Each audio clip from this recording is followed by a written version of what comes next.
Hey guys, um, this is my very first video ever, so it's kind of awkward to do this, but I just finished a 10-day Vipassana course, and I would say during a couple of meditations, I got this idea to start a YouTube channel, to share my experience and basically to spread the word of Vipassana, because I think it will be super valuable for a lot of people, and I just want to, talk about my whole experience, but also want to keep uploading videos every week, kind of like as a diary, and yeah, I guess also to make sure that I keep on doing my practice every day, and by the end of the week I can kind of look back, and see how I'm progressing and take you on that journey as well. So basically to spread the word of Vipassana. So why did I wanted to do a Vipassana in the first place? I went through quite a turbulent year, I would say. It all started last year with a breakup that I went through, which which was very hard for me. Also living on the other side of the world of where I'm from, without my family and friends around. So I kind of hit rock bottom for a couple of months. And then from the new year on, I wrote down some resolutions for myself, and one of them was doing a Vipassana. It was always on my list actually to do a Vipassana at some point.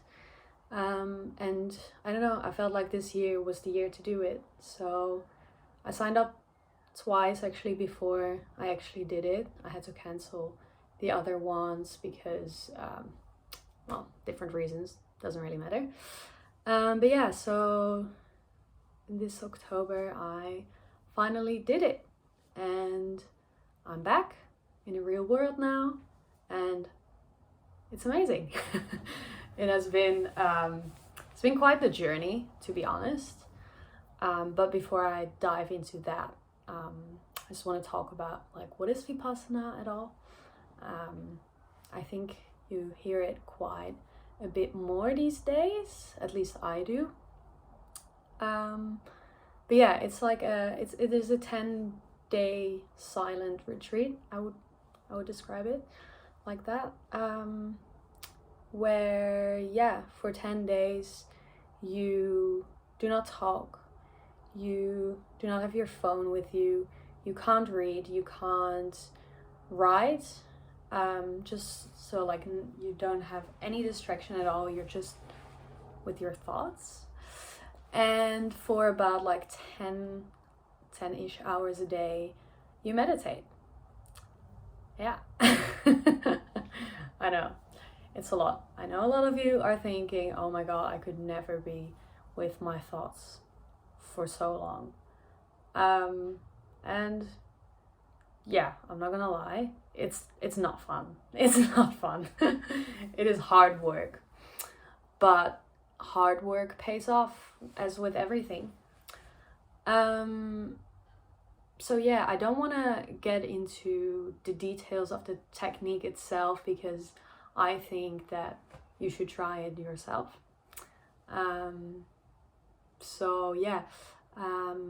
What was it like? The day started at 4 a.m. in the morning. Gong would go off, and then at 4:30 the first meditation started. The meditations were divided in either individual meditations where you could do your meditation in the meditation hall, or in your own tent, or dorm, or I don't know, I think other meditation centers have some private rooms as well, but this one wasn't as luxury. I did the one in Brookton in Western Australia. And I slept in a tent, or as the Aussies say, in a swag, which means it's a very small tent where you can't really sit up straight. So I had to be in the meditation hall at all times, basically. So yeah, started at 4:30 till 6:30 was the first meditation, so 2-hour meditation. As you can imagine, the first day is a lot. Anyways, I got to that later. So yeah, until 6:30 in the morning. Then we had breakfast from 6:30 until 8. Then from 8 till 9 we had a group meditation, so you had to be in the meditation hall for those.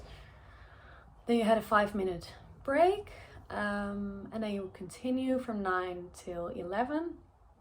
Then we had a 2-hour lunch break, and then from 1 till 2:30 was an individual session again.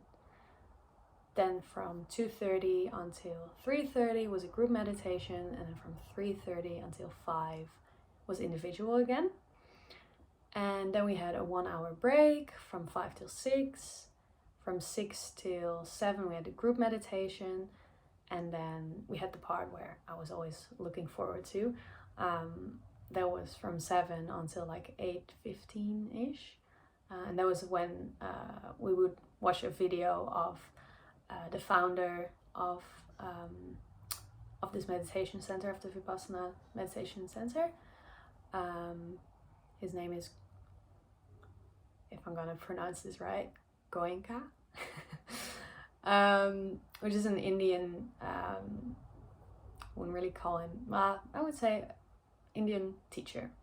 I don't want to call him a guru. I don't really feel like he would like to be called a guru. He is really down to earth, really cool guy. Very funny actually. And he would kind of explain the thoughts behind the meditation technique, and would just share like Dhamma talk, kind of like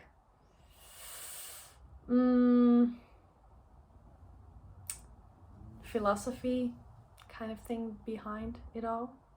I don't know how to describe it, but it was nice because it was a distraction, of course, from my thoughts for like at least an hour and 15 minutes, which was always very good. And it always was kind of like a motivation for me, because at the end of the day I would feel like depleted, and I was like, what am I doing here? And then after those talks I would always feel very motivated again, and it was a reminder for me to be like, oh yeah, that's why I'm here. That's the goal where I actually want to, go to. And it was really good. And then after that we had another half an hour group meditation, and then it would be 9 p.m. and that was bedtime. So yeah, pretty full on program. And it was funny because even during like our rest times, you develop kind of like a routine as well. So you're just constantly in this routine every day for like 10 days. So yeah, it's kind of a world by its own. And yeah, you're not allowed to talk to anyone, not even like look them in the eyes, just like no contact at all. You're just, turning inward.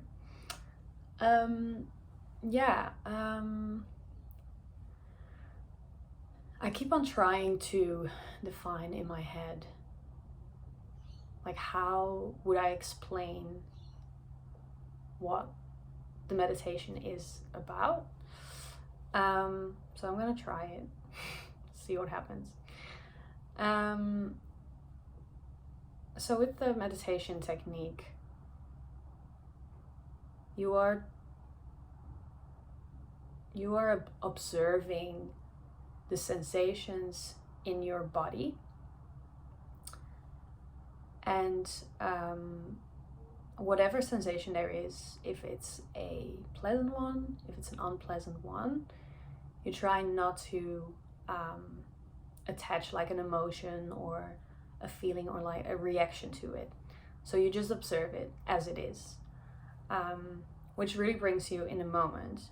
And that is kind of the trick, and that's why you're doing it, to be in the moment and observe situations and just like as it is, and not, I guess, see, I'm having troubles explaining it.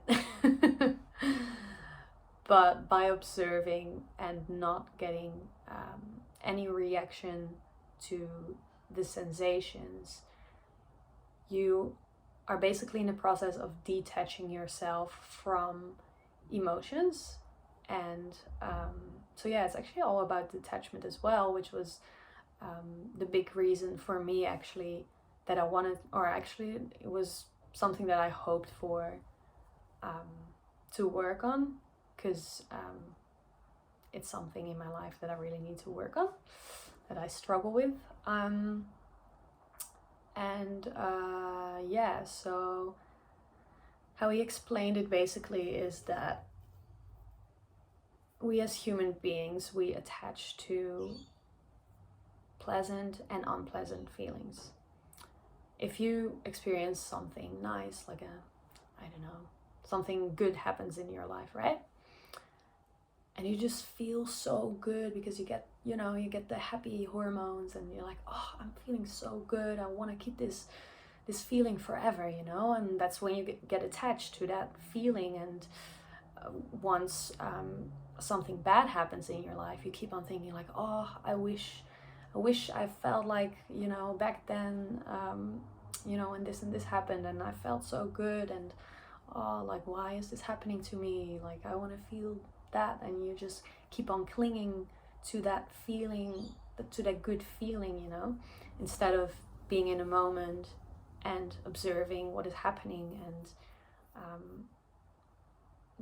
so that's like the pleasant kind of thing. But then when something happens in your life that's unpleasant, you either trying to avoid it and trying to like suppress it or anything, or what happens a lot to me is you keep on dwelling in that emotion, in the negativity, and you feel like, oh, oh my God, I'm suffering so much, and oh, like, I want people to know, like, I'm a person that shares a lot, bit of an oversharer sometimes, as people who know me might know.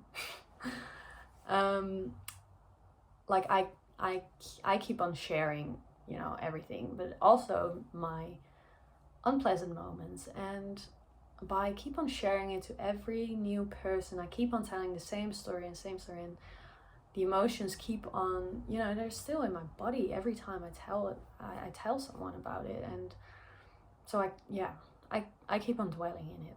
And that's what I also realized during this whole meditation journey over the past 10 days. And it's weird how you can kind of get attached to that as well, in a way, because you don't want to feel like it, but you keep on, you keep on dwelling in it. And instead of moving on and leaving that past behind, you just keep on going back to that memory. And so the whole exercise, this whole meditation technique is all about observing those feelings. So if in real life, something shitty happens or something good happens, it's not as much, you don't have like the high peaks and the low lows, like in my life, it's a lot like that. And with this meditation technique, what you basically learn is to always be kind of the same. So you're always content, and you always feel happy, even in the hard and tough moments, and of course I'm not gonna say that, I've done 10 days of Vipassana now, life, throw me anything, I'm good. No. It's a lifelong process, and this has only been like one step in, like, on the path of Dhamma, what they call. Yeah, so that is kind of what it is, I would say. I guess the goal of Vipassana meditation is getting out of suffering by not getting, or by detaching yourself from your emotions. And it's not about suppressing your emotions, not at all. It's about actually being with them and observing them, but not let them take you, your whole being over. Yeah, and that can be hard, obviously, in hard situations. It can be so overwhelming. I can remember, like, from, the breakup last year, it just totally took me over. And I cried for, like, I don't know, a month, maybe 2 even, almost every single day, because I just could not handle it. Like, my mind was not balanced. And I hope that, by practicing these meditations, that I might be able to handle it better. I hope so, but we'll see how that goes. So yeah, that is kind of, I think I'm kind of covering everything that I've learned about the Vipassana meditation. My experience, yeah, it was tough. It was hard. It was very confrontational. Especially the first days. For me, I think in general it was mentally most challenging. Not as challenging physically, but that doesn't mean that it was, it was pleasant to sit for 10 hours every day. Of course, my back was, it was super painful, and my knees and all of that. But yeah, like the first 2 days, I could not stop thinking. I only had like a couple of small moments where I had a little bit of focus, but other than that, I was just thinking and thinking and thinking every minute of the day, and it drove me crazy. I remember one time I don't even know, I also lost count of like what happened on what day. Like in the moment I was like, oh yeah, I have to remember on day 3 this is what happened. But then by day 6 I was like, oh, I can't remember. So many things have happened. But yeah, my thoughts were driving me crazy. And I remember one time I went to the bathroom in the middle of a meditation, and I looked at myself in the mirror, and I just like hit myself like on the head. I was like, stop thinking. I was so frustrated. And I don't know, I just felt so much like fiery energy inside of me, and I just wanted to scream, and it felt like there was something like stuck inside of me that just like wanted to like rip my body open and just like but I didn't.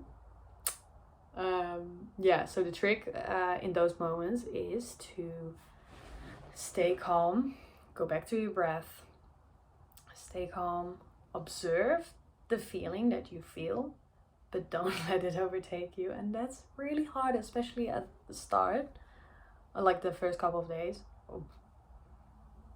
Nah, I wanted to run away. I did not want to be there. But yeah, as I said, every night we had the discourse, the talk, which really helped me go through it. And I would be like, oh yeah, this is why I'm doing it, and tomorrow is a new day, and let's just keep on trying. I kept on coming up with like these analogies a bit as well in my head.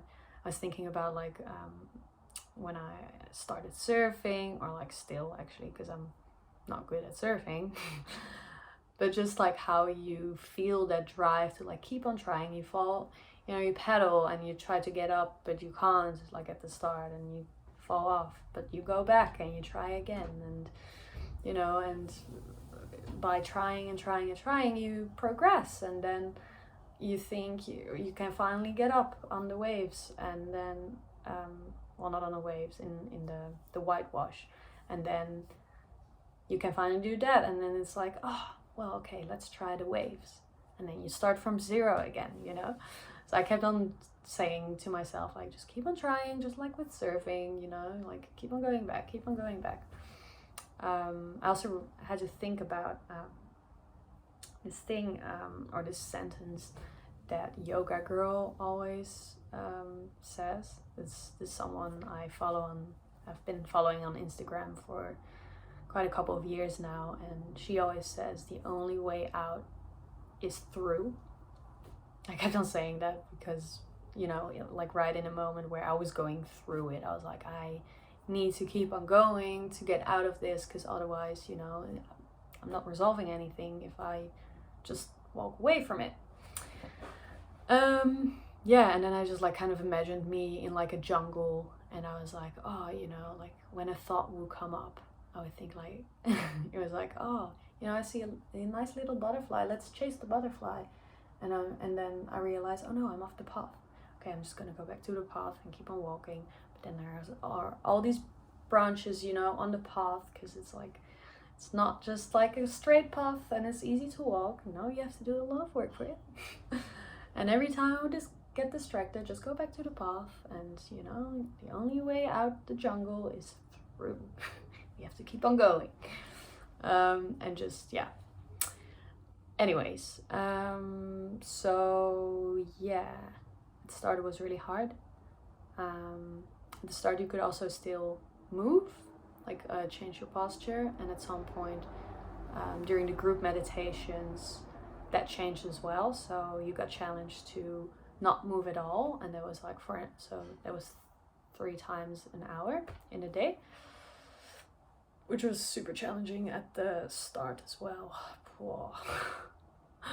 My back was like killing me, but you have to go through it and just observe the pain, and yeah, like don't get attached to it. So I would go through you know, through my body. I would get to my back, and I would just observe and just say to myself, okay, I feel back pain, move on to the next spot in my body.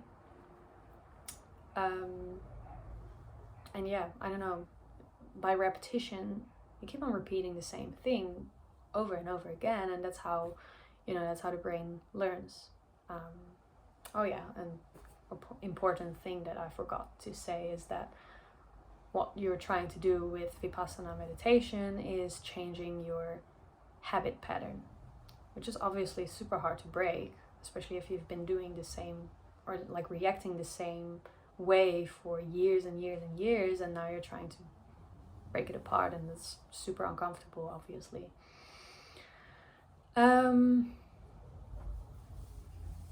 Yeah, for me it was every 2 days that I had a day that was really tough. So day 2, day 4, and day 6 were really tough, and then yeah, from like the last days were quite alright, I think, but those were the most challenging. I don't know why, but it was apparently it was known that those are the days that are the hardest. So I don't know why, but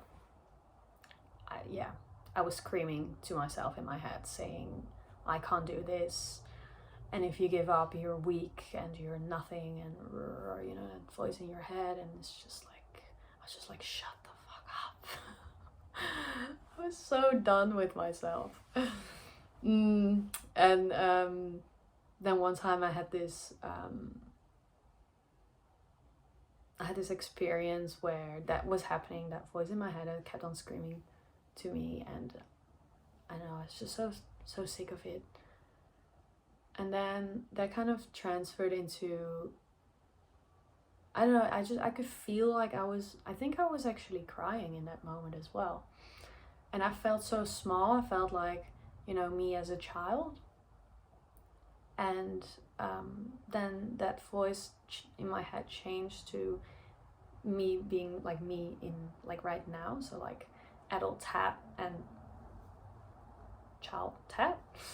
And I was basically like crying, and I was like, I can't do this anymore, And then and then I was telling my younger self, no, you can do it, like just try it again, you're not alone, I'm here with you, just take my hand, we're gonna walk through it together, just let's start from the top, and just start from the head, and then we go through the body, and we can do this. And if you get distracted, we just try again. And that just really hit me, because it reminded me of when I was younger, and my mom would help me out with like learning like countries and cities and stuff. And I was just imagining me sitting on my bed with my mom, and I would be like crying, and I'm like, Mom, I can't do this, it's too hard, and blah, blah, blah. And she'd be like, no, you can do it, come on, you can do it, let's just do it again, just go through it until you know it. And I don't know, it just hit me in my heart. I was like, oh, my mom. She always did that for me. And I don't know, I just got a bit emotional, but in a good way. Like, I felt a lot of love for my mom back then. So, Mom, if you're watching this, love you. Then I had another really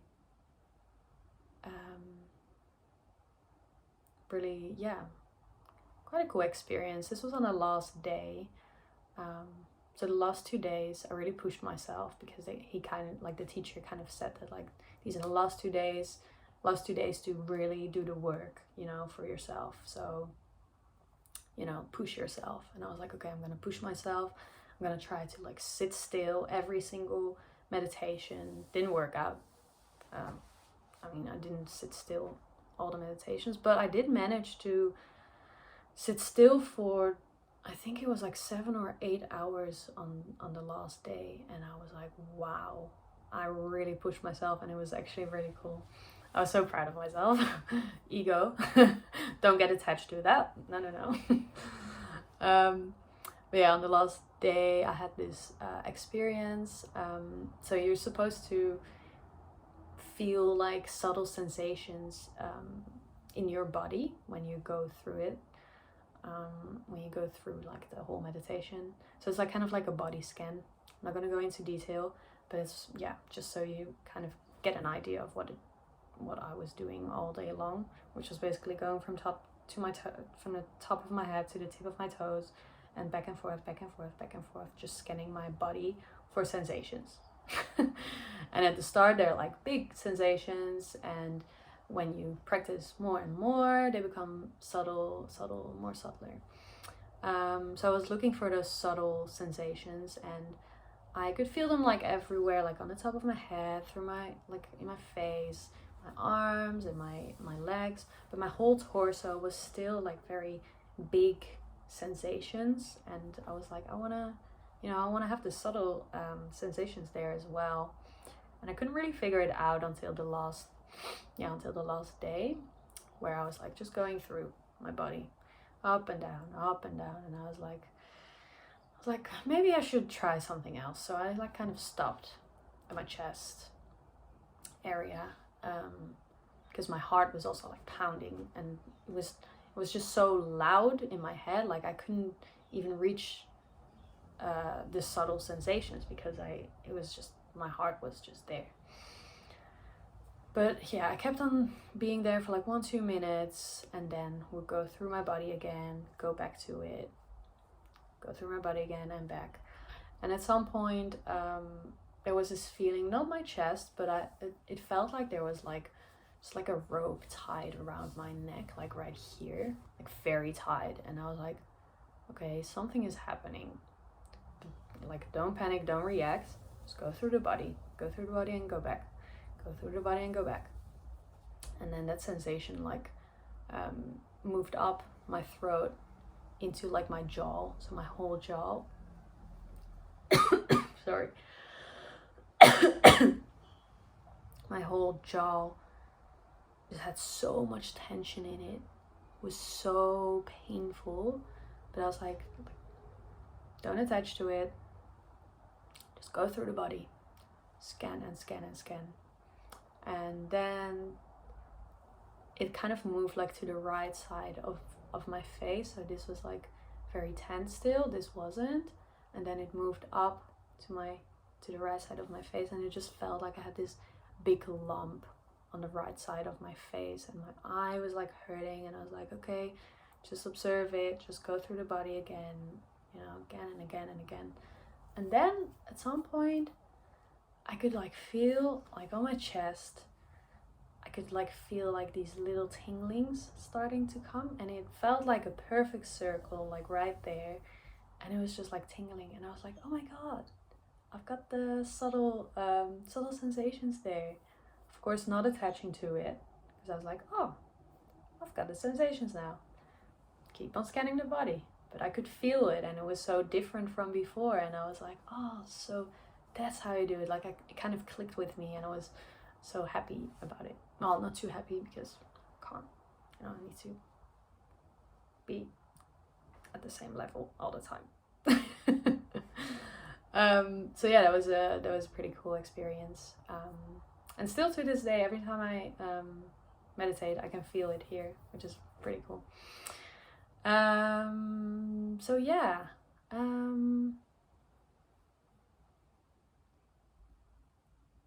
yeah, this video is gonna be really long. I'm sorry, guys. Other than that, physically, for me, it wasn't too bad. I did get my period on like the second last day, which was an extra challenge, and I was like, sure, whatever. Throw anything my way, whatever. I guess it's just another test to just bloody observe it, and, you know, be like, oh yeah, I just have a lot of pain in my back and in my belly now, but you know, I'm just observing it while I was slowly dying. But yeah, no, that actually went quite well as well. I adjusted my posture just to be like, I don't know, just to be more like this, and that really helped. And I know, I just did whatever felt right. Anyways, then on the very last day, we were allowed to speak again, and I was so nervous about it, and more people were nervous about it too. I was like, what am I gonna say? Like, what's it gonna be like? But then once we started talking, no one stopped talking for I don't know, for the entire day. And still until this day, I'm just keep on talking. See, even now I'm talking to my camera. Yeah, it was really cool getting back into society. A lot of people said, like, you know, take it easy, it's gonna be very overwhelming, and so I was prepared for it, but I was actually I was fine. I even went to the pub with some friends on the day that I got back, which was yesterday. But didn't poison my mind. No. I didn't drink alcohol, and ate vegetarian food, because we got vegetarian food all of 10 days, which was delicious as well. I was like, if vegetarian food is like this, I don't eat meat. So I'm gonna try to cut on meat as well.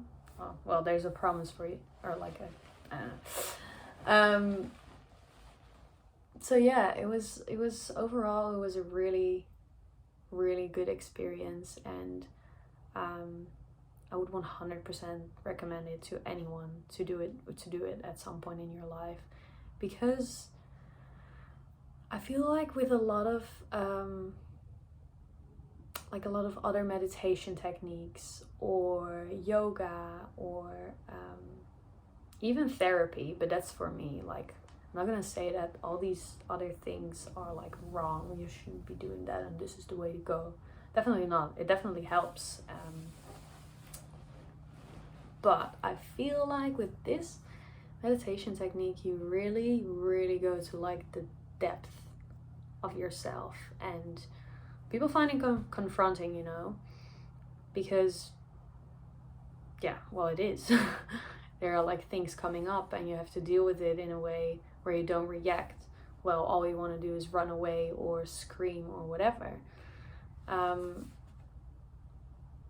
yeah, I think the only way the only way out is through. No, the only way to, I don't know, get better or heal yourself or suffer less in life, I guess, is to get to the root of your problems, because otherwise it's like just surface level, and you can do these bits and pieces and you feel good temporarily, but in the end, you know, it's all about feeling good for the rest of your life. And I feel like after these 10 days, it was just nice to be able to have the theory and then implement it at the same time, in a great environment, because there was nothing else to do but integrating it.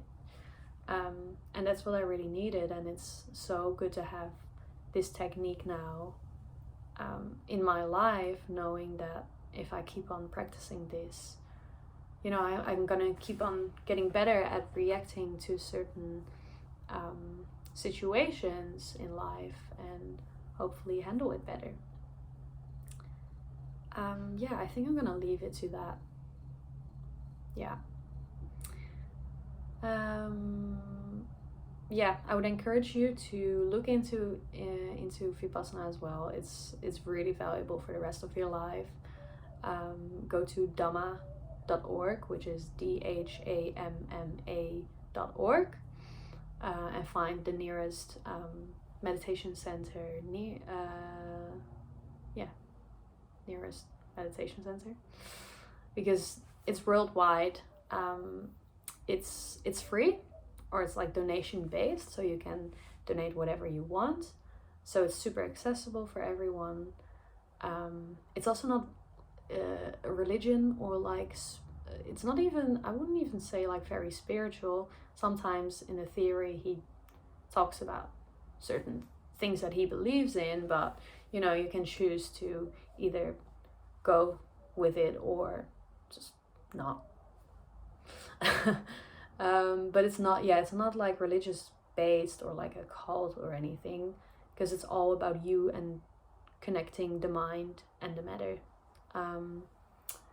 So yeah, I would say try it out. It's amazing. And in the moments that you feel like, I'm not gonna stay, I'm gonna leave, stay. Just stay and observe and try, and know that everything is changing, everything is impermanent, which is also like one of the key messages as well. Yeah, well, thanks for watching and listening to my very long story. Yeah, share this with people who are interested in Vipassana. Share this with people who you think might need it. So share it with everyone, basically. And yeah, just, I don't know. I must say that I feel so much calmer now.